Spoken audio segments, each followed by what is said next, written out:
Welcome to the Run for God Run Club, where you will find God in a runner's space. Welcome to the Run for God Run Club. This is your one stop each week to be motivated and inspired to get off the couch and onto the running trail, where you can, in turn, inspire others to do the same. Let's learn, laugh, and leap into running together, giving God the glory for what we are able to do in His name. Amen. I am your running host, Dean Thompson. We are all getting older, but we don't have to get old. We'll discuss that when we ask a simple, and then we're going to ask a simple one-word question that we're going to apply to, well, you can apply it to anything. And joining me once again to discuss these stories and a lot more, Run for God founder Mitchell Hollis. Thanks for having me, Dean. Man. So Big Beach Marathon was yesterday. Woo! I would say, obviously, by the time we're recording this, or by the time this comes out, Big Beach was yesterday. So we're probably dragging this morning, if I had to, because that's a long drive home. And Yeah. So yeah. Yeah, that's but it's Counts good. to 5K, counts to marathon is well underway at this point. Yeah. So yeah, it's a lot of cool things happening. Whole new bunch of new stories being written right now. Yep. Right? And we need those people to submit them. Yes. Once they're written. Once that period's put, we need you to submit that story. Absolutely. We should have a ton of stories come out now, because I know we've got a bunch of people who just ran a marathon for the first time in their lives, and they need to write their story. Yeah, Right? for sure. Yep. All right, let's talk about this week's sponsor, State Farm. Brandon Combs. When you make the right decision, it feels good, like picking the perfect accent rug or choosing a good night's sleep over an all-night crime show binge. It feels really good to make the right decision on your insurance, too. That's why Brandon Combs State Farm, right here in Dalton, Georgia, is here to help you select the right protection at the right price. Brandon will make sure you understand your coverage, so you'll know what to expect when the unexpected happens with State Farm. Brandon Combs. It's easy to make the right choice. Just give him a call when you want the real deal. Like a good neighbor, State Farm is there. Saw Brandon just the other night. We had a FCA banquet here in town, and yeah, that was really cool. Yeah. That's probably my, I don't know, 10th one I've been to. Is it? State, I've been to or that the FCA banquets. Yeah. But yeah. Yeah. Yeah. Unfortunately, insurance rates. I got a text from him about my insurance rate. Really? I didn't get that text. As it was renewed. Oh. It's, Is it going up a lot? Significant increase. Like homeowners insurance? No, car insurance. Car insurance. Yeah. So, but I think everybody's. It's everybody. Yeah. It's not. So. Yeah. It's just the way of the world right now. Yeah. So, but to have an agent who will let you know what's coming before it comes is awfully nice. And in a text message on Yeah. top of that. That's yeah. That's pretty special.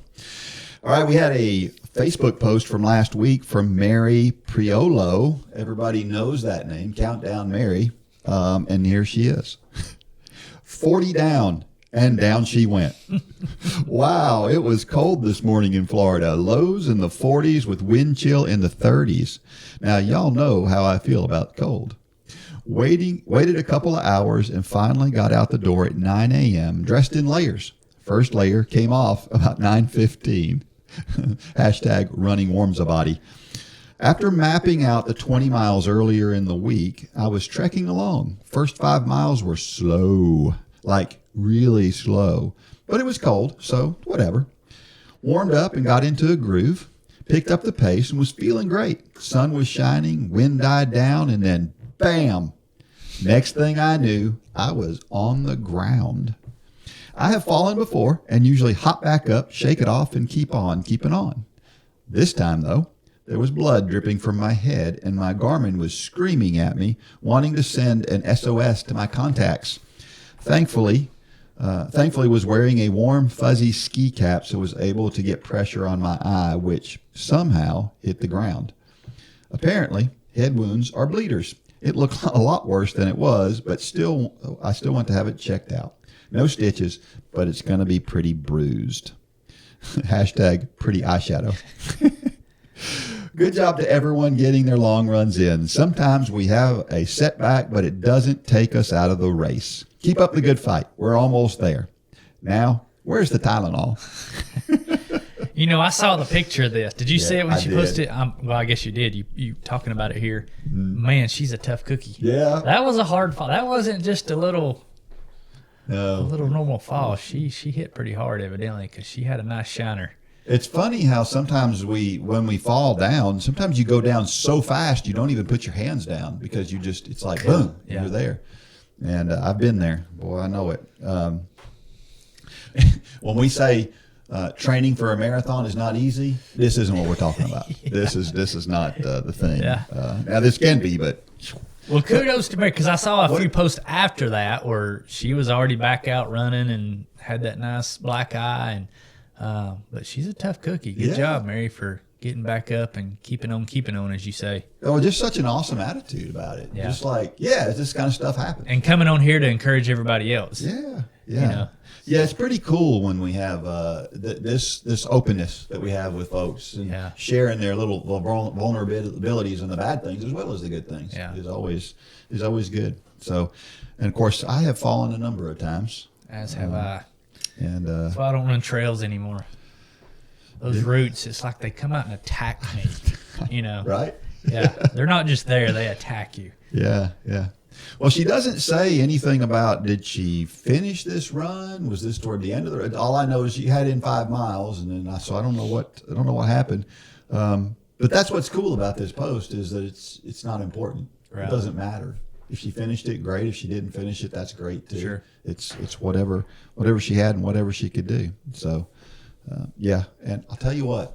When I don't know what it was, but when I was younger, I had head wounds regularly. I don't know Really? why. Yes. I remember somebody throwing a rock and hitting me in the back of the head with a rock. I remember falling down on some concrete stairs. So many times I cut my head open when I was young. And yes, they bleed something terrible. I'm sitting here trying to think if I've ever had a head wound. Obviously, I got burned when I was young, but I don't know if I've ever bled from the head or not. Is that right? Yeah. Well, it still happens to me occasionally. I'll hit my head on something, and I don't know what that is and why that is, but I'm so clumsy when it comes to Is it hitting my head. because there's so many vessels Yeah. in our head? Yeah, and then it'll bleed, and it won't be much, but Yeah. it'll bleed like crazy. Yeah. But let this be a lesson to everyone. When things don't go well, even big things, just keep on going. Don't panic. Just keep Sure. moving. So we had a trivia question for this week, but I wanted to go back and talk about the trivia question from a couple of weeks ago. So we said that the first woman on the cover of Sports Illustrated was Jackie Joyner Kersee. Well, it turns out that's not true. It's not even close to true.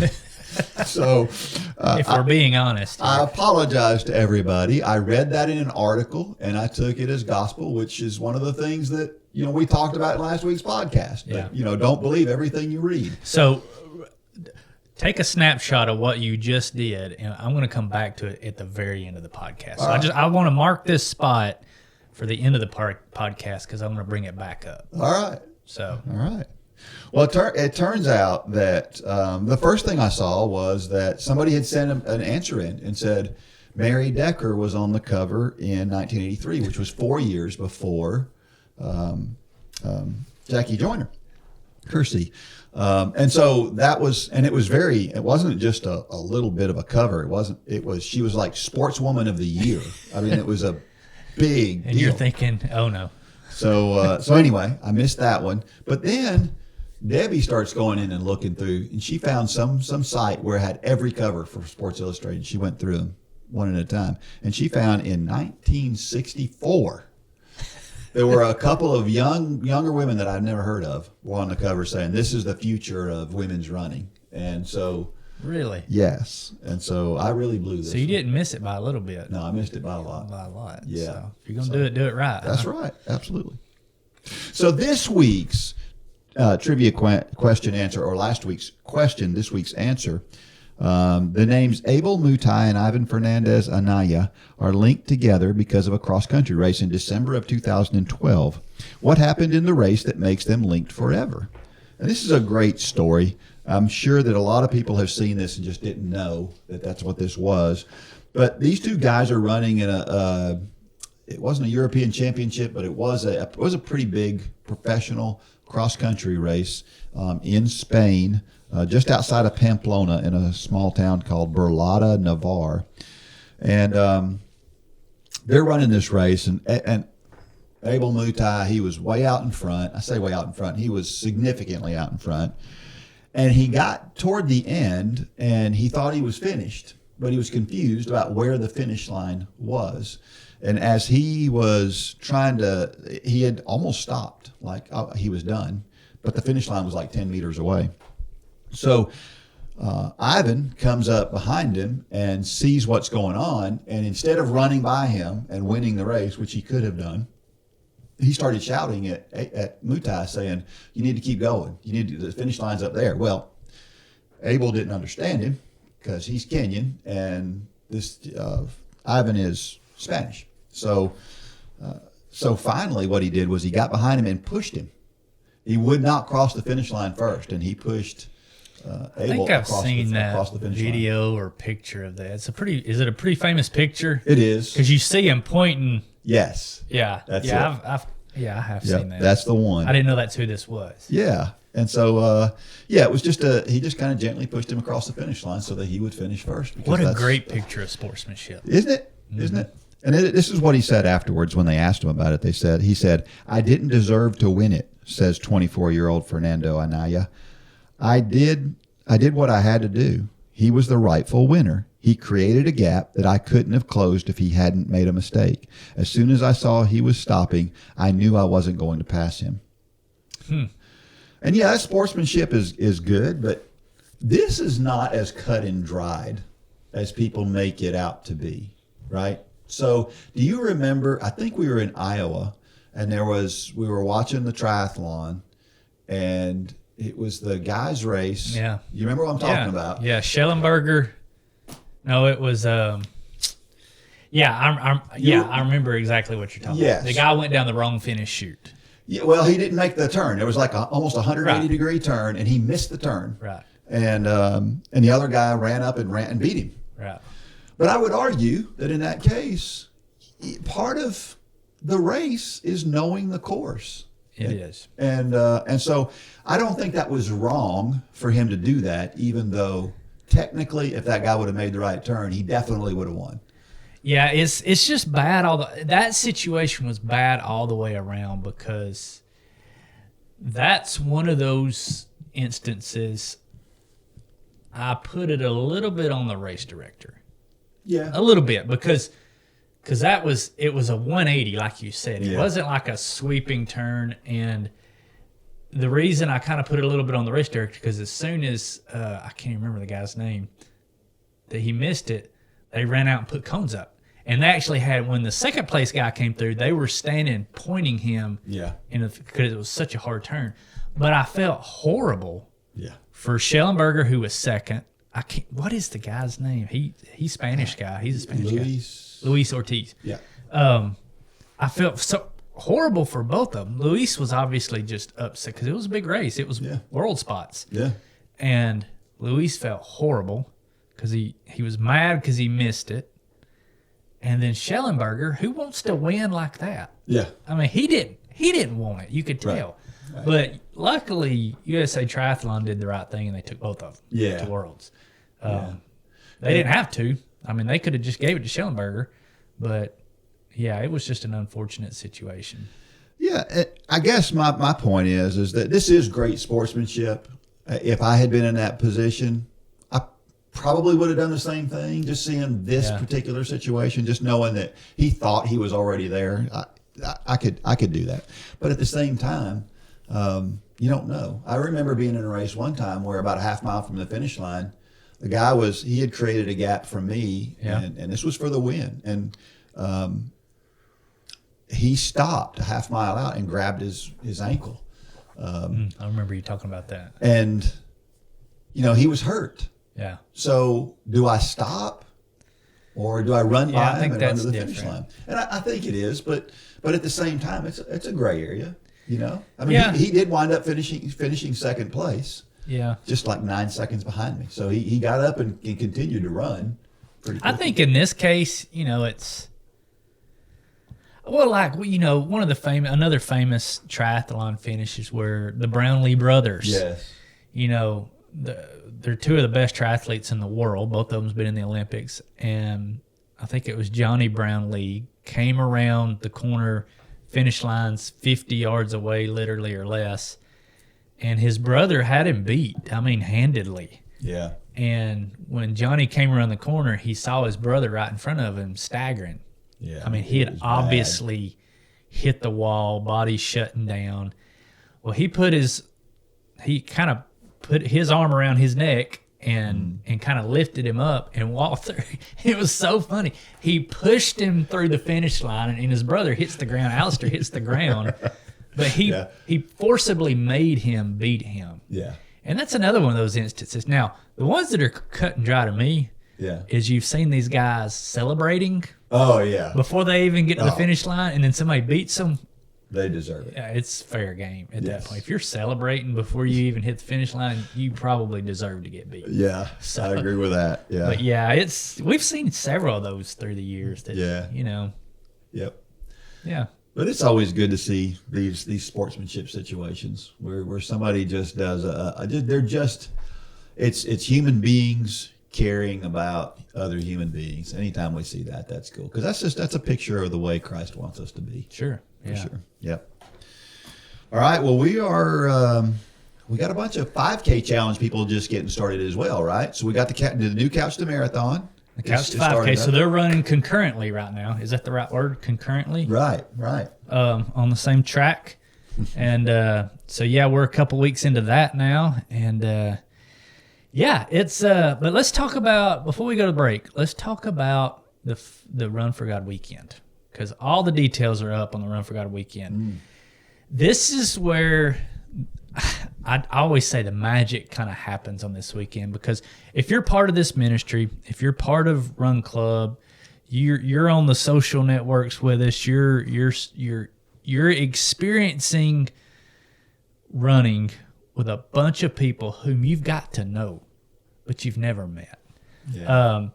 The Run for God weekend, April 14th through the 16th in Dalton, Georgia. If you can make it here, be here. Yeah, because it'll be worth it. It's the most inexpensive weekend you'll ever have. The only thing we actually charge for is dinner on Saturday night. Yeah. The race is free. Everything, the Friday night is a get-together.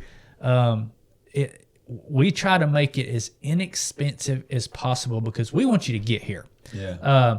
But kind of the weekend, it's the Run for God weekend. So Friday evening, we're all going to meet in downtown Cohutta, which is where you live. There's a couple restaurants there. It's a really cool downtown atmosphere. You don't see these type of atmospheres hardly anywhere anymore. And when we say downtown, we mean small downtown. I mean, Cohutta says it's the center of the universe. That's right, it is.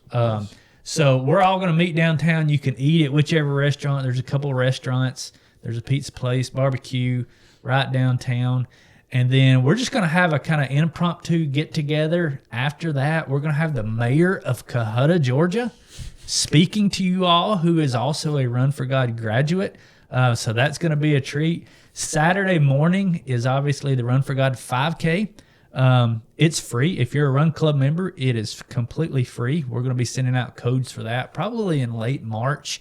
So just know that. Don't start emailing saying, where's my free code? We will get those out. We will have room for you. It's not going to fill up. And then Saturday evening, we all come down to Grove Level Baptist Church, which is where Run for God started. And we have some of the best Southern barbecue that money can buy. And we have a big barbecue dinner. This is a time where we pass around the mic. If you've got something you want to say, we're going to give you time to say it. Now, we can't go 30 minutes per person, but this is a very special time. Yeah. Where we just get to hear stories that just give you cold chills. Yeah. And then we just announced that we've got Abby Green, who is going to be joining us. Abby is a young lady that I've watched grow up here in the community. She's an incredible talent. She just released her newest single. She's on the road to doing some big things. I have a real good feeling that you're going to hear Abby Green on Christian radio very soon. Wow. Her newest single is incredible. She's going to be leading worship. She's going to be playing during dinner. You'll get to know her. And then Sunday morning, we all show up to do the heartbeat of what Run for God's all about. And we're going to worship together. Amen. Sunday morning at church, at Grove Level, we kind of reserve the whole south side of the sanctuary is turns Run for God. Everybody wears their T-shirts. Yeah. And it's just a really cool weekend. But we've said it before. You see people get out of their cars and they go up and they hug each other, and you realize they're like best friends, but they've never met face to face. Yeah. And that is the coolest thing about the whole weekend is I know all these people when they show up. You know all these people, but many of them we've never met them. That's true. And it's cool. So it's a magical weekend. So please, if you can get to Dalton, Georgia, the weekend of April 14th through 16th, we've got some hotels willing to give some deals. Go on runforgod.com, go to the members area, and then you'll see Run for God weekend, Run Club weekend, and it's got all the details on there. You can go ahead and sign up. The way that we know who all is coming is for you to sign up for the dinner. Your family's welcome to come. We do charge for the dinner. I think it's $20 or $25 or something like that. Best barbecue you're ever going to have. That's good. But that's how we know who all's going to come. So if you can go ahead and sign up for that early, that way we can start making preparations. And because, like I said, we don't send the codes for the race out until a couple weeks before the race. But if you know you're coming, go ahead and get signed up for the barbecue dinner. That way we know who's coming. We can make plans. But it's it's probably my favorite weekend of the year now. Absolutely. Because we see people from Alaska to Ireland show up. And we all get to make fun of each other's accents. That's the best part of the weekend. Yeah. And there's a few weekends during my year, every year, that are just my favorite weekends I really look forward to. And this is probably the one at the top of the list. Yeah, because it is so much fun. Yeah. Despite the fact it's a lot of work, that's what's cool. It's work and fun at the same time. Yeah, but like what I love about this community is everybody's willing to pitch in. Like on Saturday night, we got tables set up for 300 people in the gym. And last year, the first year, I just kind of made the announcements. Hey, it's going to take 10 volunteers, 2 hours to put all this up. Or you can fold your table down and fold your chair up. And we had the whole place cleaned up in like 10 minutes because everybody pitched in. That's how this community is. Yeah. And it's so cool. It's fun to be part of. Yeah. Hope to see you there. As a mom, I want to make sure we choose a cereal that's not entirely derived from sugar. Their car seats have to be nationally CPS certified, and their first car has to have every possible safety feature known to man. I just want to do my best to make sure that they're safe. One thing I don't have to worry about is the content they hear on J Radio. Not only do they love the music, but I know it's only going to be a positive message that I would approve of. Now, if I could just figure out how to get my youngest from sticking everything up his nose. Sign up at jradio.com and download the new J Radio app in your app store.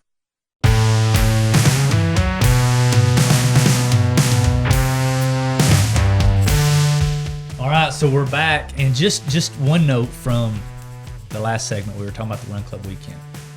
You don't have to be a Run Club member to join us for this weekend. Yeah. If you're unsure and you want to come just check all these people out who run for Jesus, come join us. You don't have to be a member to join us for this weekend. Yeah. Now, you will have to pay for your 5K, but yeah, if you just want to come join us, go to the members tab and go down to the Run Club weekend and check it out. Again, family's welcome too. We want your whole family there. Yeah, for sure, absolutely. Don't forget on Thursday nights, we have a live session on Thursday nights, and it's a lot of fun. There's a time for people to ask questions, and there's no telling what we're going to cover on Thursday nights. Could be almost anything, but it's always been fun. Recently, we watched Debbie jump out of an airplane, so yeah, it's always something. Did you see? Oh my goodness. My mind's going blank. New Hampshire. Molly. Did you see Molly's picture that she posted after that live? No, I missed it. You know, when we put up the ad for the Thursday Night Live, we just pulled a stock photo of somebody skydiving. Well, I realized I should have just called Molly because Molly did skydiving a few years back. Well, in typical Molly fashion, she did it in Run for God hoodie. And she sent us pictures of that in a bright pink Run for God hoodie. And I should have used that one. Yeah, that was an interesting live session. All right. Well, we just got through with this marathon. Long runs are a big staple of what we do. What's your go-to fueling option? How do you fuel for a marathon? For running, it's gels. Yeah. Is it? I can't really take on anything heavier than that. Have you tried like the gummies? Yeah. Have you? You don't like them either? Yeah, sometimes I like the beans. I've done the beans before, and I like those because they're real tart. Yeah. And they kind of give you a boost. Yeah. Really quick boost. I guess it gets into your system maybe quicker. I don't know, but it's the tartness that almost kind of wakes you up. Yeah. Yeah. So, that makes sense. But I've tried those. I have a hard time because you're breathing hard, and those beans they get up into little chunks as you're chewing them. Yeah. And you suck some of that down your throat, and I guess I don't run hard enough because Well, I've never had that. But I did one time. I made the mistake of I had a gel, and I was coming up on a water stop, and I took a gel, and I always like the chocolate ones. Yeah. And so I went ahead and took the gel so that when I got to the water stop, I'd already have it down. Well, I topped the hill to where the water stop was supposed to be. There wasn't a water stop there. I had miscalculated where it was, so I was running with a cotton mouth. Yeah. For about a mile, and that was not comfortable. So I always know where that water stop is before you take that gel on. Yeah. Well, sometimes, like on some of my long runs, I'm out in an area where I just don't have any choice. There is no water there, and I won't carry water with me. So I don't have any choice but to take the gel and just keep going till I get to the water. Yeah. So, it's just. But here's what I like to do in a marathon. Seems to be what's best for me is I like to drink every 2 miles, but I only get a swallow every 2 miles. Mm-hmm. So that seems like a lot of drinking every 2 miles, but you got to realize I'm not drinking a lot at every 2 miles. And then every other one, I'll drink Gatorade or whatever that it is that they have. And then every other one, I'll drink water. And that seems to be best. That seems to lay on my stomach okay. If you drink all Gatorade, it seems to bother my stomach. Yeah. If I drink all water, that doesn't seem to be good. So, everybody's different. I don't want to say that's what you should do. Please don't hear me say that. So, the point being, you need to practice it. You do need to practice it. Runs. And if you want to do it every 4 miles is fine too. Mm-hmm. Just drink more each time. It's a matter of volume over the whole time. So sure. Yeah, but definitely find something that you like. If you're gonna practice it, make sure you practice it on those long runs. Well, and practice using what the race is going to have on the course. That's also important. Sometimes we don't think we love drinking Gatorade, and we get to race day and find out that the race has got something completely different. Yeah. And your body may not be used to that. So it's a good idea when you sign up. You're not signing up for a marathon the week before anyway. So when you sign up for that race, get on their website, call the race director or whatever and say, hey, what nutrition are y'all going to have on the course? And then start using that, because unless you're going to take your own, that's your only option out on the course. So you need to figure out how to get used to it. Yeah, and they usually advertise that. All right. Another story from one of our favorites, Jerry Snyder. And this one hits me in the heart. The Old Man at the Lake. The famous author C.S. Lewis once said, "You are never too old to set another goal or dream a new dream." Not long ago, I was running laps around a lake when some kids set off a firecracker nearby. I turned to see what was going on and heard one of them say, "Look, you scared that old man." What old man? I will admit to having long gray hair and a beard to match, but I wasn't ready then and I'm not ready now to call myself an old man. I think of myself as a rookie in running shoes, a beginner in the game of life. The legendary funny man George Burns lived to be 100. He said, you can't help getting older, but you don't have to be old. I agree with George and with Zen teacher Shunrui Suzuki, who pointed out, in the beginner's mind, there are many possibilities. In the expert's mind, there are few. If you and I want to keep our brain cells dancing, we have to keep feeding them new ideas, learning new skills, and stepping outside our comfort zone. The American humorist Will Rogers gave us this advice. Don't be afraid to go out on a limb. That's where the fruit is. Henry Ford stopped making cars long enough to observe. Anyone who stops learning is old, whether at 20 or 80. Anyone who keeps learning stays young. Any good farmer knows you're either green and growing or you're ripe and rotting, and mistakes and setbacks are part of the fertilizer that helps you grow. The actor Mickey Rooney said, "You always pass failure on your way to success." I was certain my life was over when I flunked the 4th grade, and then I learned about some famous people who didn't get it right the first time either. Lincoln, Edison, Disney, Churchill, Einstein, the Wright brothers, Dr. Seuss. With this new knowledge, I began to see things differently. Now I consider myself twice as smart as I would have been with only 1 year in the 4th grade. The first class I signed up for at Ohio University was creative writing. It was also the first class I failed. In fact, the school had to raise the price of tuition that year just to pay for the red marking pens used to grade my papers. 1 year later, I took that same class with the same instructor. This time I earned a B. The secret is to never give up. When I was 16, I was hired as a janitor in a dentist's office. Part of my work was cleaning the toilet. 50 years later, I got a seasonal job at a retail store. Once again, I was cleaning the toilet. At some point, it occurred to me that I wasn't making the climb up the success ladder very fast. But remember that that turtle Aesop told us about? He won the race. You and I can too. Jerry never lets us down. No, he doesn't. I just highlighted.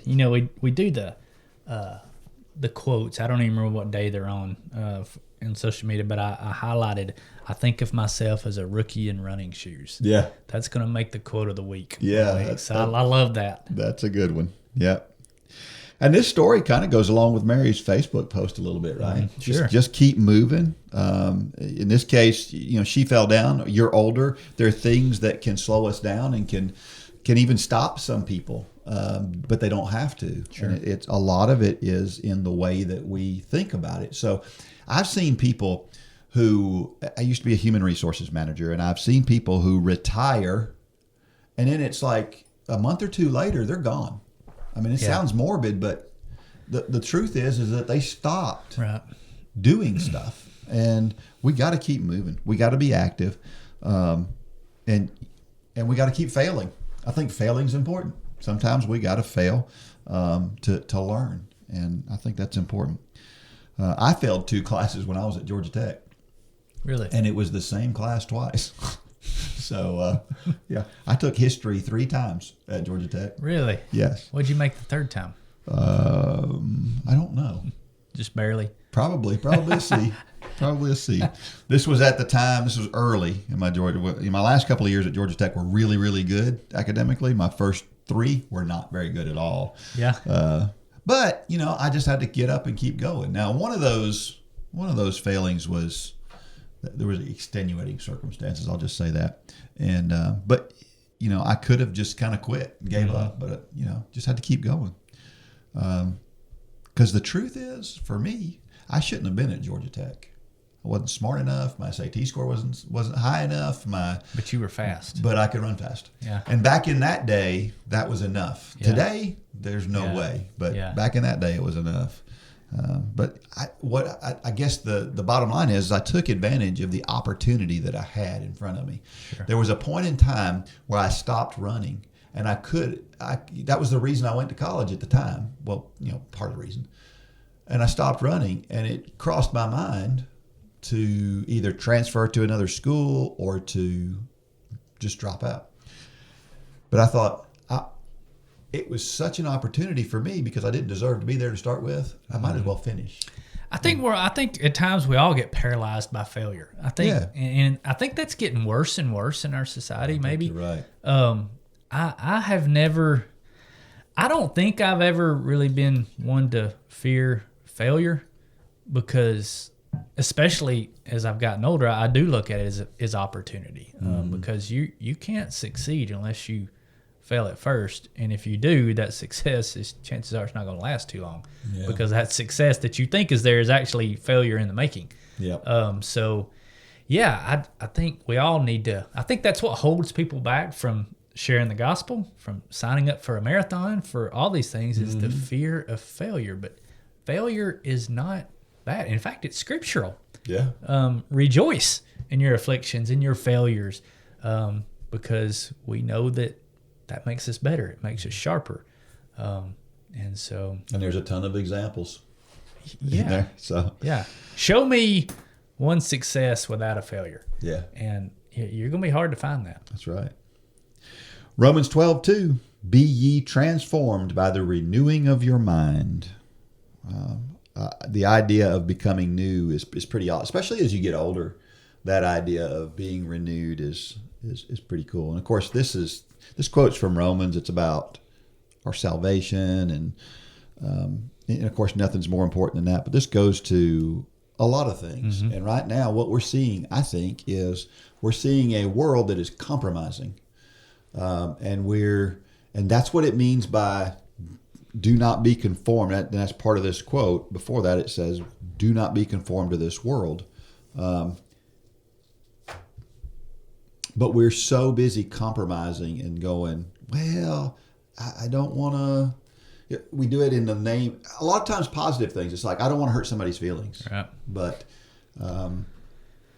we saw a guy in the National Hockey League just stood up and said, I have a religious conviction, right, and I'm gonna go a different way, right, because it's black and white to him, and that's the way we should be too. There are a lot of things in our faith that's black and white, and we should treat them that way. Yeah, I guess the thing that really gets me is we naturally, as fallen people, we naturally conform to this world, but God calls us to be transformed, but you got to ask yourself, transformed to what? He calls us to conform to the image of Christ. It says that in Romans 8:29, to be conformed. So we're being transformed from what this world says, and we're being transformed to conform with the image of Christ.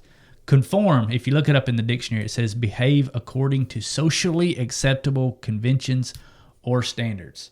If we conform to the standards of this world, we are naturally, by just natural progression, we're going to progress further and further away from Christ. That is a fact. Yep. Things that are acceptable today would have never been acceptable 60 years ago. We won't go through the list, but just pick any social hot topic out there that society is trying to make okay now was not acceptable 60 years ago. And the things that are unacceptable today will be normal 60 years from now. Yeah. And that's what's scary. And that's why we must conform to God's standards. This is God's standard. I'm holding up the Bible. I've heard it said some of my convictions. Well, that's just old-fashioned. First of all, they're not my standards. They're my convictions, but they're not my standards. And yes, they are old-fashioned. In fact, they're probably much more old-fashioned than you think. The standards of God, they were recorded in Scripture thousands of years ago. And if that's old-fashioned, then yes, I'm proud to be old-fashioned. This is the #1 best-selling book of all time. And, we've said that on here before. I looked it up when I was making my notes here. The second the Bible, the Holy Bible, has sold through the years 5 billion copies. Wow. #2 is of all things, Don Quixote's. Yeah. But guess how many copies it sold? 500 million. Wow. 500 million, 5 billion. And yeah, I said I was going to come back to what you said earlier. Yeah. You were talking about, you made a statement on here and you were having to come back and retract it, and it was wrong and all this. I was watching the thing. Evidently, there's some economic summit going on in Davos, Switzerland right now. I was watching on the news this morning, and the news channel I was watching was kind of poking holes in that summit, saying that they gave the highlight of the past 5 or 6 years of kind of their platforms, the things they were championing over the past 5 or 6 years, and how time has shown that it was wrong. Yeah. They were, in fact, some of the things from their historical, like their Facebook and their social media and their website, they've deleted it because it was so wrong. Yep. What they were telling the world to do. And that goes to show me this is, and we're not going to get political here, but these are supposed to be some of the smartest people in the world. And over the years, they've been false. The things we talk about on this podcast sometimes are false. Mm-hmm. You gave a false. We've said wrong things on here before and had to come back. Yep. This has never been false. Ever. It's the #1 best-selling book of all times, and as many times as people have tried to poke holes in it, they can't do it. In fact, many of them come to the saving grace of Christ. That's right. Why do we try to challenge that? Because yes, lost people do, and that's understandable. But we do it. We try to say, well, that's old-fashioned. Yeah. Well, call me old-fashioned. I want to be old-fashioned. If that is the standard, is to be old-fashioned, then we should all be striving to be old-fashioned. But it's so easy to get pulled in society's direction, and like you said, we compromise, and that's the kiss of death. Yeah. Don't you think it's fascinating? This just hit me. That the idea of renewing our mind comes from that book. Sure. That's 2,000 years old. Yeah. Right? The renewing of our mind comes from this really old thing, right? Which is pretty cool. But the reason why it does is because the renewal of our mind is not just knowledge, right? The renewal of our mind is knowledge combined with the wisdom to do the right thing, right? Sure. So it's knowledge. You have to know, but you have to apply it, and that's why it can renew our mind. Because every time we look at it, how many times have we talked about the same scripture and talked about it at different angles? Because it's so rich, it's right. so unbelievably rich. But back to your point, it's never been proven wrong. Well, the biggest difference in this book and all of the books on that list of the #1 best, or the best-selling books of all times, is most of the books on that list were written by authors that died hundreds of years ago. The difference in this one, it's 2,000 years old, but the author's still alive. That's right. It's living. It's why you can read a verse today and read the same exact verse tomorrow, and it tells you something completely different. Don Quixote doesn't do that. That's right. Even the great books like C.S. Lewis wrote, the things change sometimes in when he's giving his opinion on things, but the Word of God doesn't change. And it's just as relevant today as most every other book. Yeah, you can say, "Oh, that's old-fashioned."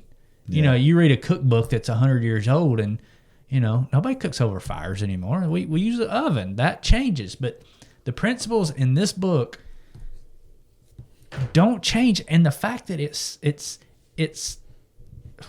what would that be for? It's so 10 times. Is it 10 times? 500 million to 5 billion? Oh, 5 billion. Okay, yeah. 10 times. So 100, no, that's 100 times. 100 times more copies than second place. Is that right? 100 times? Am I getting that right? 10 times. 500 million. 500 million is half a billion. So 5 billion is 10 times. Okay. Yeah. We'll figure that out. We'll figure that out later. It's a lot. It's a lot. The point being, it's not even close. Yeah. So we will read something from a website of somebody we don't even know who wrote it on social media, knowing in our gut it's probably wrong, but it's what we want to hear, and we'll take it as the gospel. But we will argue with this book. How dumb, and I'm pointing the finger at me because I do it just as much as anybody. Don't do that. Be old-fashioned. Absolutely. Jeremiah 29:11 says, "For I know the plans I have for you, plans to give you hope and a future." We talk a lot about God's plans for us. We know that he has plans for us, but we have to get out of the way. That's our biggest problem, I think, with the plans that God has for us. Back when he wrote this, and we've talked about this scripture before, that the Israelites had been in captivity for 70 years, and he's telling them, I haven't forgotten about you. I've still got plans for you. Sometimes we feel like God forgets about us. And as we get older, I think sometimes it's easier for us to get to that point, because as we get older, there's certain things we can't do anymore. We feel useless. But the truth is that God never forgets about us, and he's still got a big plan for us, no matter what age you are. Back to Jerry's point here. And God wants us to have a hope in that plan that he has for us. I see people all the time. I remember I had an athlete she was running the marathon in the national championships, and she went out too fast. It was a mistake. She got to 20 miles and she dropped out. Mm-hmm. Did she have to drop out? Mm-mm. No, she could have finished. But in her mind at that point, she just gave up, right? And we have to be careful not to do that when it comes to God, because sometimes we go through tough times, and when we go through those tough times, we think, God, is it still worth it? The answer is yes. Yes, it is, and we need to keep moving. So, I remember talk about the idea of you got to stay focused.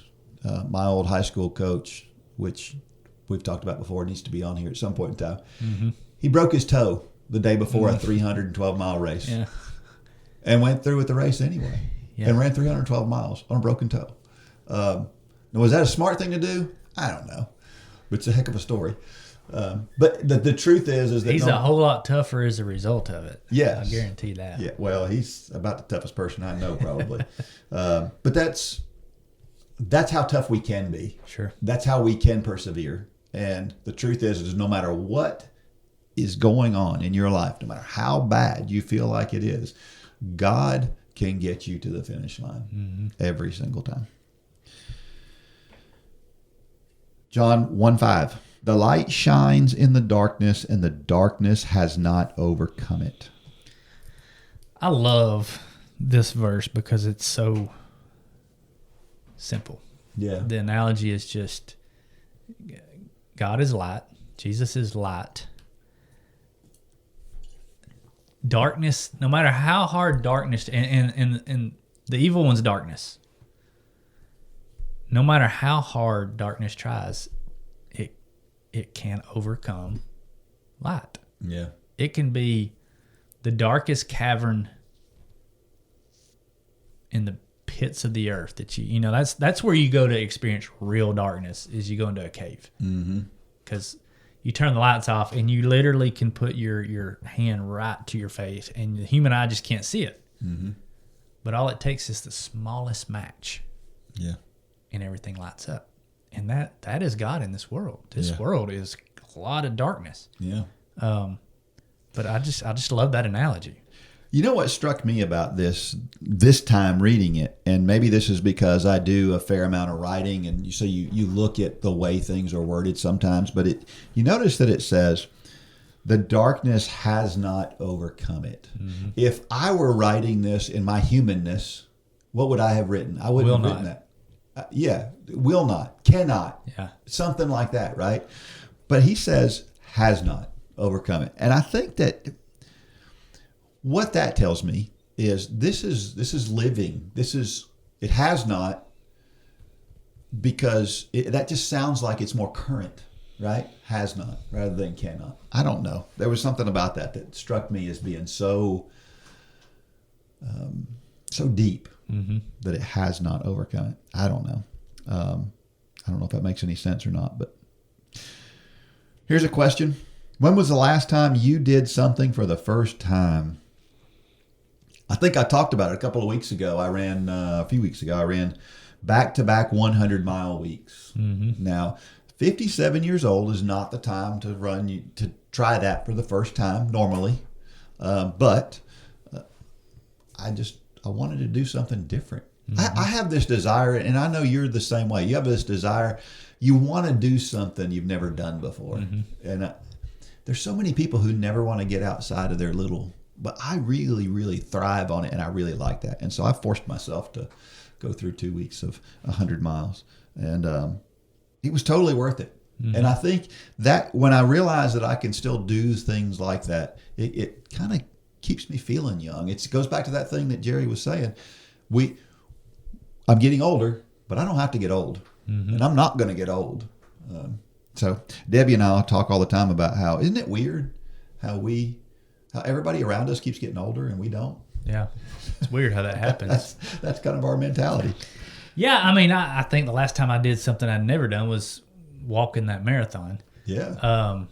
I'm kind of doing things now that I haven't done in a long time. I mentioned before I come in here, before we started this, a track workout that I did the other day, and man, it just it tore me up. So yeah, I love, I tell my kids all the time, do something hard, do hard things. Hard things is where you grow. Hard things is where you get uncomfortable, and uncomfortable is where you grow. We just talked about it. If you don't have failures, you're not going to see those real successes. And I say real successes because a lot of times we'll see a flash in the pan and call that a success. Well, the idea of a flash in the pan is it comes up and it goes back down. Successes to me are lasting. Yeah. Things that can't be taken away.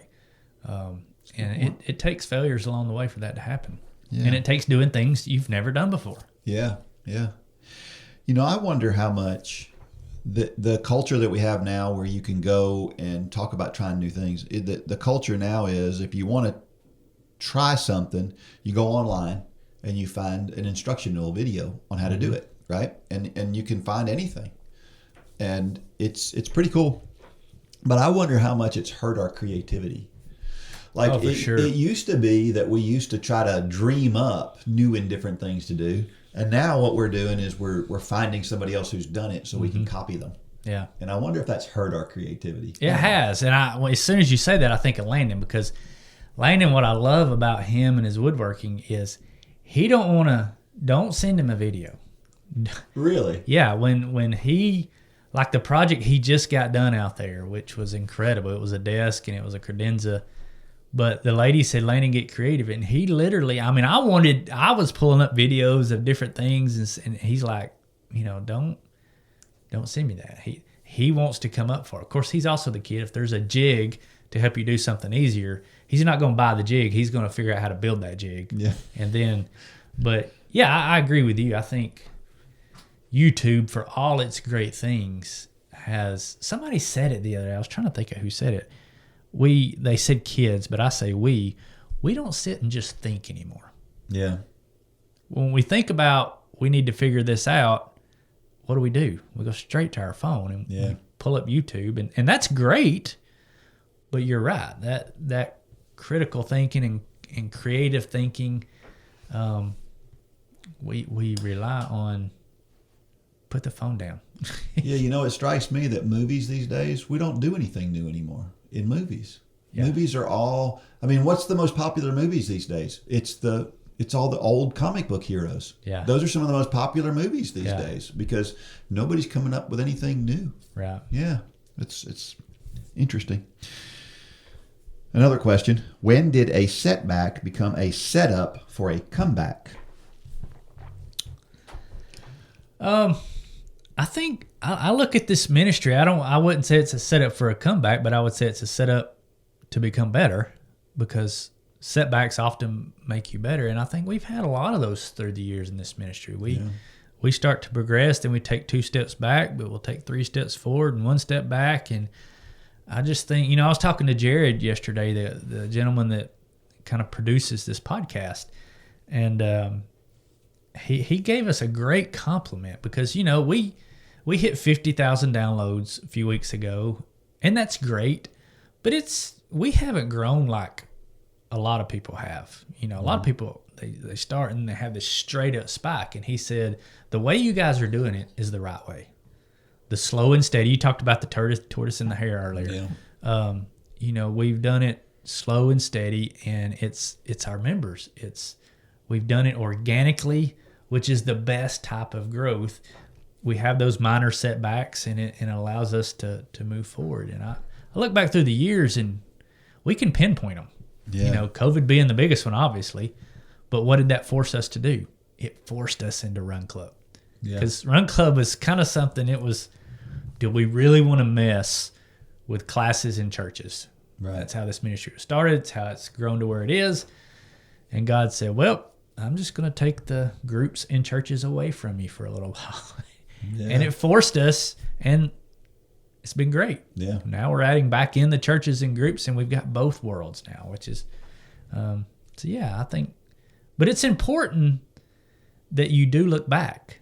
Just like Jerry's asking the question, when did a setback become a setup for a comeback? He's got a word salad here. Yeah. But it's important that we stop and just think. Look back on your life and connect those dots, and it'll give you more confidence going forward to do those hard things. It should, but what I see a lot of times, and maybe this is just a younger thing, maybe we were the same way when we were young. I see a lot of younger folks, they throw their hands up, and it's almost as if they want to quit when they have a setback. Well, it's the instant gratification. Yes, yeah. And we have to be careful about that. Yeah. We have to be very careful with that because, you know. I mean, we have people with this ministry. They'll, you know, a lot of our merchandise, you know, when you order it, it goes through a process. We don't have huge amounts of stock. If you order a T-shirt, chances are it's being printed 2 days from now, and then we're shipping it out. Some people get so upset because, well, I ordered this yesterday, but I don't have it today. Yeah. And it's the idea that we want things now, and that is our society. And if it doesn't happen, well, I'm just not going to take it. Well, then you add to that this idea that we see this, and again, we don't want to talk politics, but the cancel culture thing, where somebody made a mistake 10, 15, 20 years ago, and we're holding it above their heads. Well, think about that from a young person's standpoint. They see that, and that probably paralyzes them to some degree. I'm afraid to do anything because I'm afraid that somebody's going to get me for it later. You know, I mean, I think there's a lot of pressure in us not forgiving mistakes. Yeah, I have a huge problem with that. We just talked about how important mistakes are. What if cancel culture was around when Paul was here? Yeah, you're right. Half the New Testament would have never been written. That's right. You gotta forgive people. You gotta forgive people. Period. It's just that simple, right? Yeah. Yep. Last question. What advice do you have for senior citizens? What a unique question. Don't quit. Don't stop. Don't go home and sit on the couch. Yeah. Don't retire and hang it up.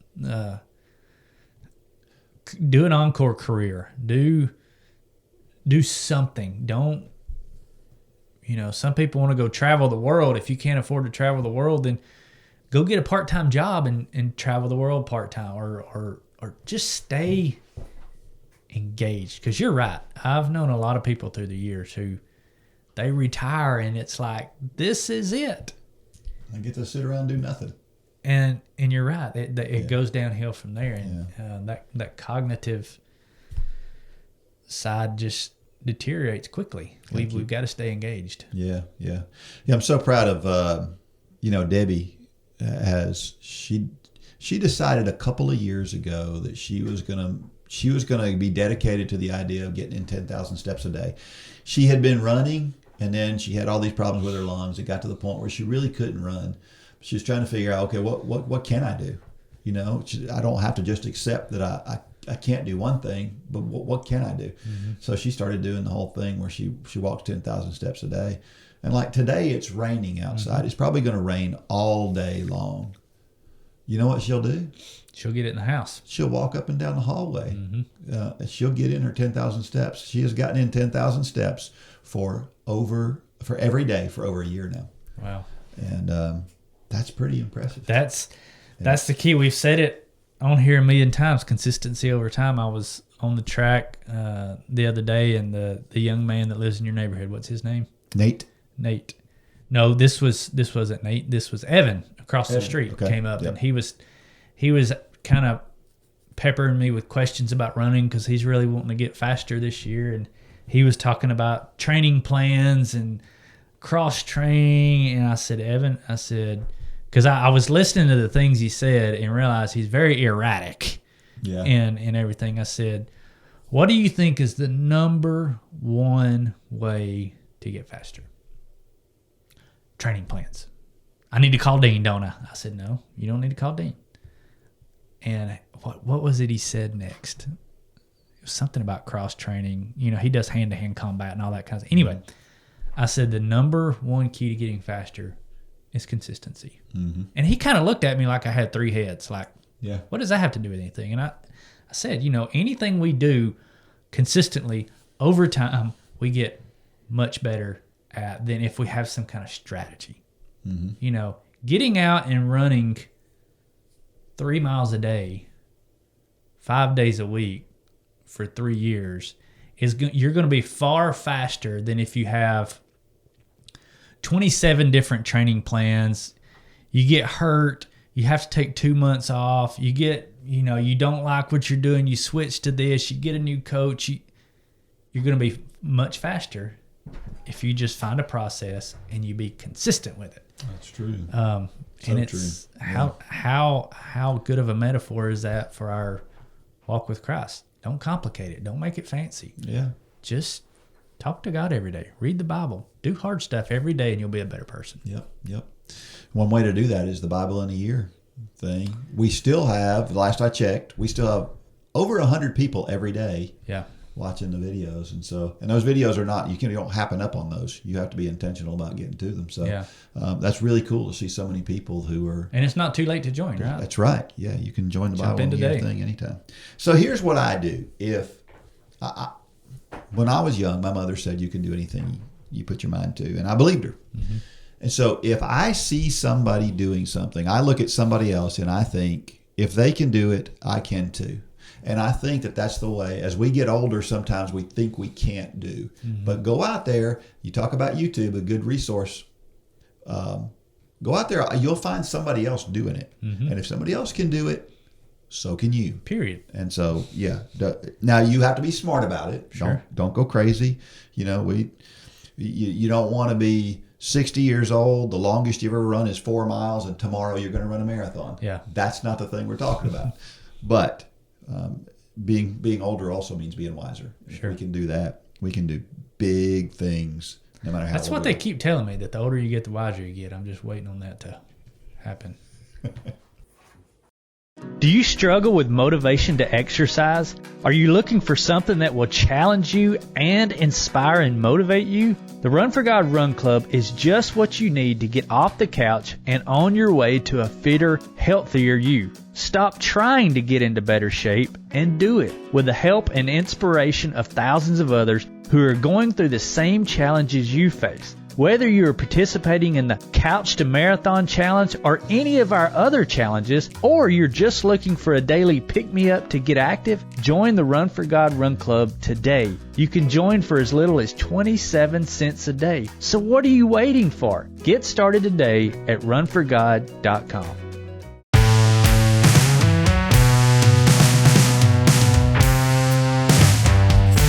All right, we're back. Is there anything in the running world that you hear and you think, is that even possible? You know, you hear it and you go, I don't know about that.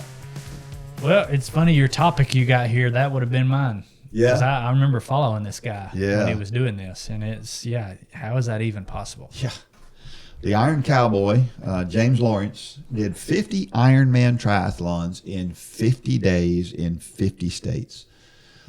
People have done, the marathon that way, and that sounds pretty hard, running a marathon every day for 50 days, especially in 50 different states. But This is way more than that. Yeah. Way more than that. Exponentially. Yes. And this was one of those things when I thought about it, that's obviously, it's like, how can you possibly do that? And there's a documentary out there about him. See, I didn't know that. I saw your notes here, and I didn't know they made a documentary on it. I'll need to watch that. Yeah. Is it on like Netflix? Or? I don't remember. Okay. I saw it years ago, and it's. I mean, he had some pretty low points. I mean, he had some points where he could hardly move, but had to get up that next day. I would say Ironman is. They call it the hardest one-day event there is, but it's got to be one of the hardest things on your body that you can do in one day. Yeah, I would think so. And to do it 50, and not to mention the travel in between. It's not like he was able to kind of stretch out and, you're getting in a tube of an airplane or a bus, and all the travel in between, the logistics of that is crazy. Yeah, I think he had a camper. Okay. And, they traveled around the country in a camper to get it done. And obviously to get to Hawaii and Alaska, they had to do something different. But sure. Yeah. But anyway, you look at that and you go, my gosh, how in the world could you possibly do that? But he did it. So I still want to do a 100-mile race. That's one of those things that I still want to do. Maybe one of these days I'll get a chance to do that. I can't really set PRs anymore. So I have to find other ways to push my boundaries. And it's one of the things that I've thought about. But there's a gentleman, and we haven't connected yet. We've emailed back and forth, but I want to get him on this podcast. But it's Steve Canfield, who I've mentioned before. Mm-hmm. He's a revivalist that's been to our church a few times. He had a friend that he was telling me about last time he was here. And he sent me a text the other day and said that this guy had just hit a big milestone. And I reached out to the guy, but we haven't spoke yet. But a gentleman by the name of Malachi O'Brien. Just a few days ago, he crossed the 100th consecutive daily marathon. Now, he's not doing like races. He gets up at like 3 or 4 in the morning and he runs 26.2 miles every day. And then he goes about his day. I think he's a pastor. Wow. But he's done it every day. He's on like 107 maybe today. Wow. I'm following him on Instagram now, so go check him out. But that adds a whole nother levels, because most of the times when you hear this 50 marathons, 50 states in 50 days, there's a whole team around these people. Yeah. Well, this guy's just waking up at 3 in the morning and going to, and he lives up north somewhere, and it's like snowing a lot of the days. And, wow. But he's done a really good job at documenting it. But I would love to have him on here because he's a pastor. He's ripe for what we do. It's just our paths have never crossed, and hopefully we'll make that happen. Malachi O'Brien. All right. Well, today's story goes right along the lines of, is that even possible? It's a time for Dean's Thoughts, and that's a time when I share something I've written about the intersection between running and faith. So, have you ever seen one of those headlines? You go, that just can't be true. I know that I think that sometimes, and that this story is called, Really? A New York Post article recently shared a study on white potatoes. For years, we have thought that white potatoes were bad for us because they spiked our blood sugar and caused us to gain weight. Not so, says this article. It seems that eating potatoes is actually good for us. Just as good, in fact, as eating beans. It says that since white potatoes fill you up so well, they satiate you very quickly and lead to weight loss because we eat less of them. Yes, you heard that right. The claim is that eating white potatoes leads to weight loss. So let me ask this question. Do you buy it? I listen to a podcaster, Scott Adams, sometimes, who talks about the really test. When something doesn't sound right, just ask that one-word question over and over. Really? Really? Really? Let's envision the study and then see what you think. Imagine that they set this test subject up and feed him potatoes. After eating them, they do indeed fill him up. Now, since this study is about eating white potatoes, that's what he eats. Not French fries, no sour cream or butter, just potatoes. Plain, dry potatoes. Now, an hour later, the testing administrator comes back and asks, are you still full? Because we have more potatoes if you're not. After all, we're testing potatoes, right? The test subject says, you mean those plain potatoes? Oh, no, I don't think I could eat another bite. That last bunch of potatoes really hit the spot. I think I'm still really full. Of course he is. If all those potatoes were French fries or hash browns, he might say, absolutely, load me up with those tasty fries. But that's not what's being studied. Let's try the really test. White potatoes help you lose weight. Really? Really? Really? Now I'm being funny, and I'm sure that's not how this testing was done, but you can see that the possible flaw in this study, can't you? We don't eat potatoes this way. I bet the results are different for French fries. The world is full of shortcuts and ideas that make us think that what we're doing is perfectly fine when very often it is not. The truth is that a few white potatoes are not bad for us. And if that was all we had to eat, we might actually lose weight, but only because it would get old really fast. As long as we have sour cream, bacon, and butter, we're going to use them. When we do, we'll eat even more of them, and I cannot imagine that it would lead to weight loss. I'm not putting down the people who conducted this study. As a matter of fact, I think the best thing about this study is that it shows that almost any food can be fine in moderation. That's a good lesson. Be careful with what you hear about studies. While the facts may be true, they could be a little misleading. Another example is running plans that claim you can accomplish incredible things with less work. While there are people who respond to those things, and they are outliers, you cannot, no, more likely, you will not accomplish big goals without hard work. So be smart and don't buy into those things that claim to work miracles with very little work. If you want to run a marathon, for example, it will be hard. Period. Accept it. Even embrace it.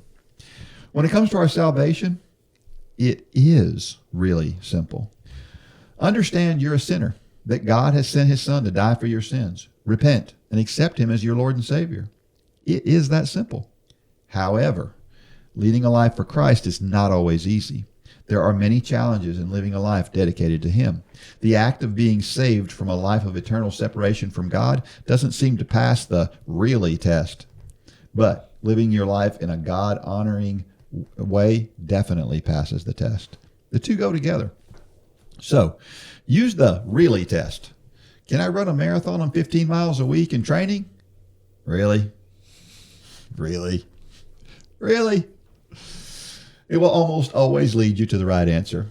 I say almost because using the really test doesn't work on the question of salvation. And that's just one of the reasons why the gift of Jesus is the greatest gift ever. Really? I like this. That's a great story. Yeah. And it doesn't work on the Iron Cowboy, because if you said that, you'd be like, really? You'd be like, no. There's no way. Yeah, I think you and I are kind of the same here. We're kind of skeptics anyway. I ask the question really a lot, but I love your idea about the studies, because they do studies are clear that like 70% of studies are made up on the spot. That's right. Right? That's really? Right. Really? Yeah, I mean, I think back to when I was a kid and going to my grandparents' house. I used to go there like 2 or 3 times a week. And I used to laugh because as a kid, I saw this trend. One week, there would be salt on the table. Yep. The next week, there was no salt on the table. You ask your grandpa, why isn't there salt on the table? Well, I read a study and it's bad for you. Yep. The next week, it's back on the table. Well, I read a study and it's good for you. Yeah. What you said, pretty much anything food-wise. Now, that's going to have some asterisks beside it. Is good in moderation. Yeah.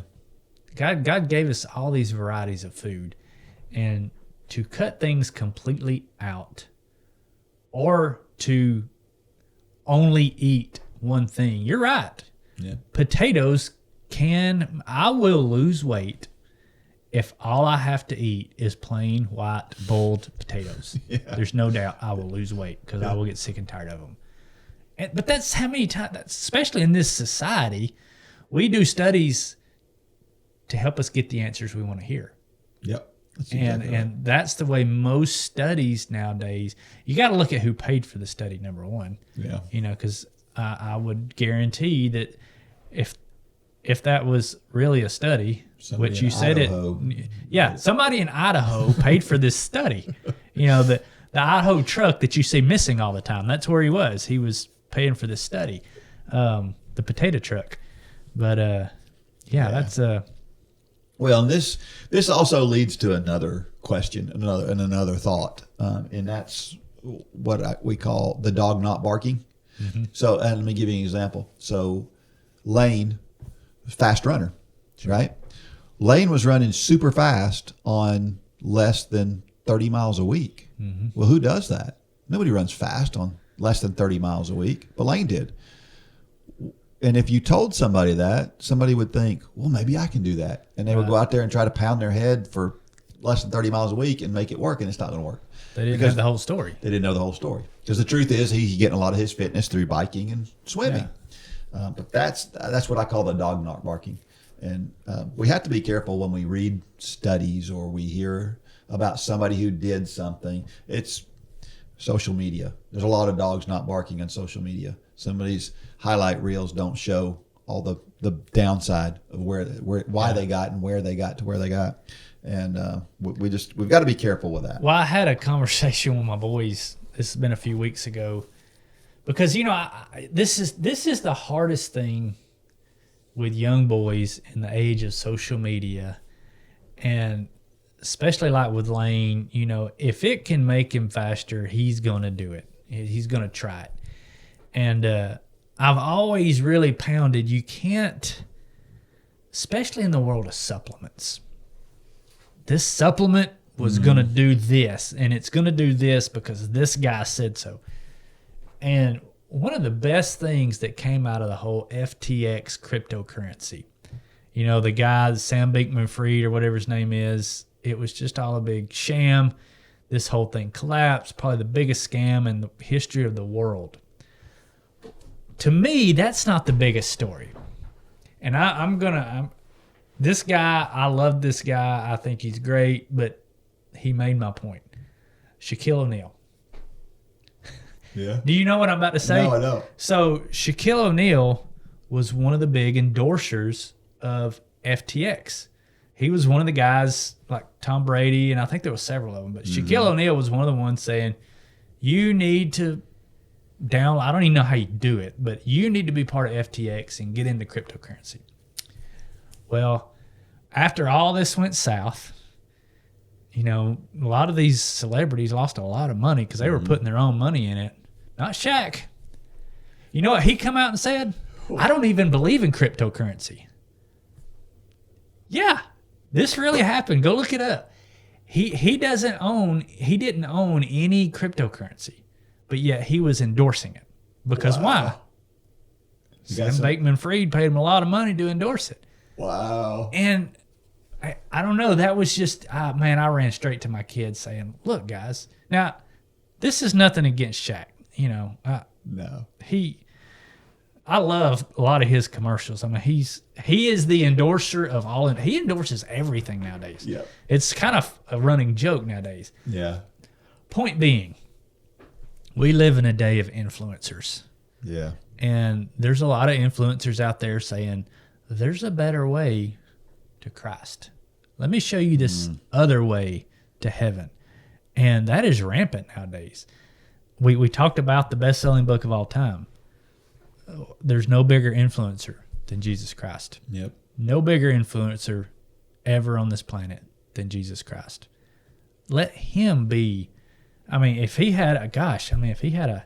sold 5 billion of his books, how many followers would he have nowadays on social media? Yeah. Follow that guy. Yeah. Don't follow the people that there's a lot of times there's a motive behind endorsements and there's a motive behind studies. So be careful. Yeah.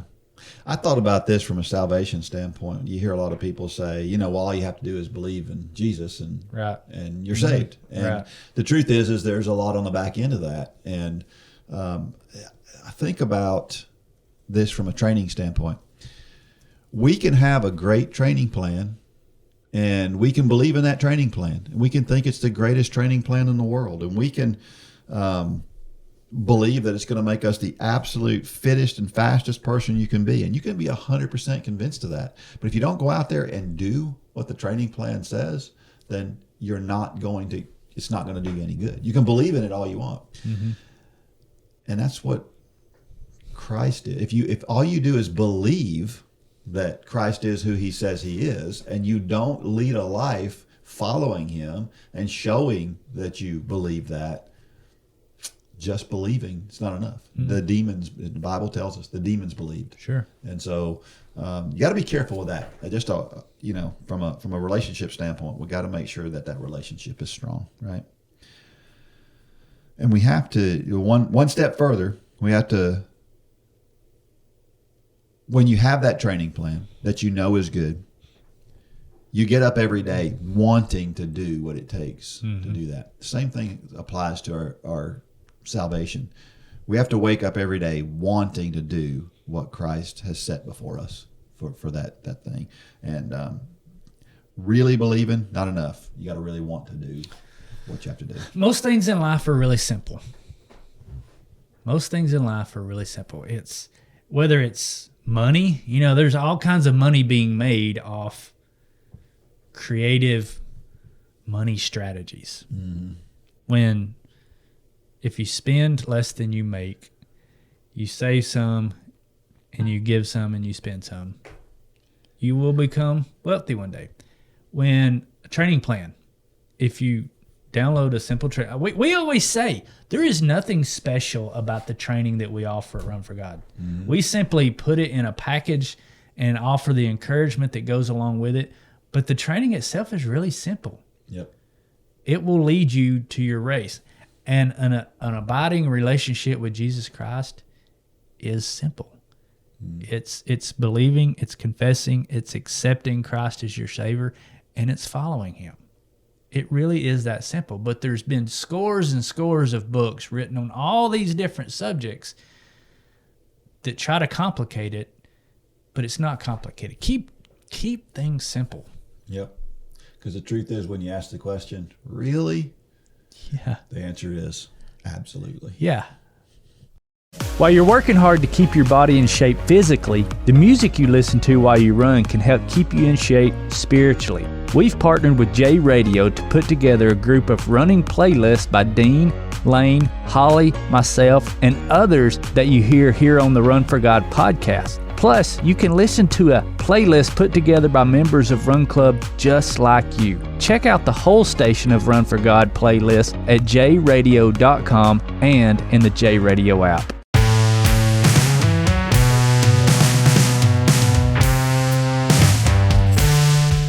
All right, every week I share a reason why running is so awesome. This week, runner's high is real. Studies show that when we run, if we do enough, our body will pump out endocannabinoids. And those chemicals make us happy. And it's 100% legal. So it's good for us. So there really is such a thing as runner's high. Now, whether it's this mythical thing where we get in this zone or what, the truth is that when we run, we release chemicals into our body that make our body feel good and feel better. And so when's the time where you had the most obvious runner's high? Like you were in it and you're like, oh, this is real. Can you point to a time specifically? I don't know. I don't think so. There's just days where it's usually on like a long run where I'll tell you one I remember. I was running from my home to a place where my grandson was playing a football game. It was a 17-mile run. And I started running, and all of a sudden I was running way faster than I should have been running. And it just, every mile, I kept running that fast. And I was like, I don't feel like I'm even tired. This is wrong. This is going to not end well. Yeah. And, but I ran all the way through the whole thing. Yeah. And it was, I think that's one that sticks in my mind. But I've had that happen over and over. Yeah, it's one of those, and it's kind of mysterious. So we don't understand it completely. But what do you think are the best running movies? Do you have a particular? My personal favorite's Run the Race. Is it the one that Tim and Robbie Tebow produced? Yeah. I don't know, because it's not just about running, and to me it's I don't know. It's a great. It was very well produced. Yeah. Number one, I mean they have some obviously bigger budgets. That helps. That's my favorite. Yeah. Yeah. Chariots of Fire, you got that on your list? Yeah, it's up there, but something about older movies, it's hard for me to get into. Even though it's probably it's arguably one of the greatest running movies of all time. Yeah. It's still how many ever years old? 40 years old now. I don't know when was it put out? Probably in the 70s, 80s. Yeah, it's probably 40 years old. Yeah. Yeah, and I like that one. There's a whole bunch of Christian running movies. You mentioned Run the Race. You also have Overcomer. You have Remember the Goal, The Perfect Race. There's a good number of movies out there, but you don't realize how many running movies there are until you go and you start looking for them. But there's a bunch. Because there's so many lessons that, it transcends all different areas of our life that you can learn from running. Well, let me give you a few that are kind of lesser known movies that aren't real big that I really like that you could try to watch. Saint Ralph. Have you ever heard of that one? Never heard of it. It's we found that by accident one day and we watched it. It's about a 9th grader who wants to win the Boston Marathon. It sounds crazy. When you start watching it, you think this is a low budget, but it's got a good story to it. So Saint Ralph is good. And then The Long Green Line is about a cross-country program. It's a really good story about a cross-country program, just a high school cross-country program. And then Running Brave. I love Running Brave. I've always loved Running Brave. I liked it when it was a 1980-something movie. And it's the story of Billy Mills, who won the 1964 10,000-meter race in the Olympics. Billy Mills, he was, Native American, and there was a rocky road for him to get there. That tells that story, so that's a good one. And then The Spirit of the Marathon is a big for marathoners in particular. That's a pretty cool one. So, there's like I said, there's a bunch of them out there, and there's everything from these low budget. I've seen some really low budget running movies to some really, you mentioned Tim Tebow's movie, that and Overcomer, probably two of the Overcomer is another one. Chariots of Fire. I'm sure there's a lot of money put into that one. That was a pretty big movie. All right. Well, we're going to try something new for trivia this week. The question is kind of subjective, but I want a few sentences on why you answer the way you do. So that's the trivia thing for this week. I want, instead of giving the prize to the person who answers first, this week I'm going to kind of judge the responses, and I'm going to decide whose answer I like the best. And you're like, well, how do I know? It's whatever I like the best. So it's completely subjective. I'm telling you up front it's subjective. But be clever. So can we do this next week? Can you read the answer that you chose? It won't be out. Well, the week after you get it. The week after, yes. Yeah. The week after you get it, you'll read the answer. Yeah, we'll read the answer out. So be sure and send it to somebody for proofreading, because if you're relying on Dean and I to proofread it. But, it could be a few sentences. It could be whatever you want it to be. But here is the question. Is Forrest Gump a running movie? This is sort of like Is Die Hard a Christmas movie, right? Is Forrest Gump a running movie? Send that to dean@runforgod.com and make your case for whether Forrest Gump is a running movie or is not a running movie. All right. That should be fun. Is there simple one-word answer to that question going to sway you either way? Whether it is or it's not? I don't. Do you have a conviction one way or the other is it a running movie? No, I really don't. Okay. I really don't have a conviction one way or the other. So I may after this. If I get enough responses. You might be compelled. That's right. Okay. I very well may be. So try to convince me that it is or it isn't. All right, I'm going to leave you with this motivational thought of the week. This comes from Martin Luther King Jr. This is so good.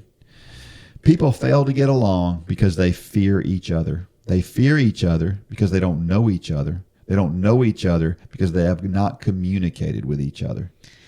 Boy, how timely is that? Yep. I just thought that would be a good one. Yeah. And it's so true. With all the tools we have today, too, it should be easier for us to communicate with people, and yet it's worse than it's maybe ever been. Sure. In some ways. So, all right. So get to know somebody, find out what's interesting about them. Go for a run with them. Go for a walk with them. That's a good way to get to know somebody. And then, and wish me luck. I'm going to run a cross-country race in a couple of days. Now, where's this one? This one is in Virginia, up near Richmond, Virginia. Not too far from Glen Allen. Okay. Yeah, so I'll be up there trying to run my guts out at the United States Cross Country Championships. We'll go hard, Dean. And I'm going to hang around long enough to watch the pros run. Are you? Oh, yeah. Normally I wouldn't. I'd be back on the road trying to get home, but there may be some pretty cool dudes to watch. Yeah, so it'll be fun. Big Take some pictures. Yeah, I need to do that for sure. All right.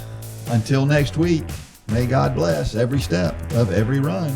Go out there and shine your light. Good job, Dean.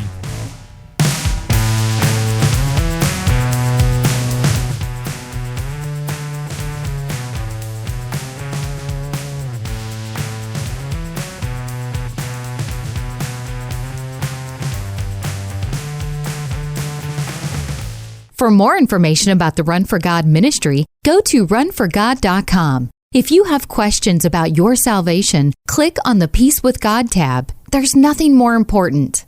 Thanks for joining us today.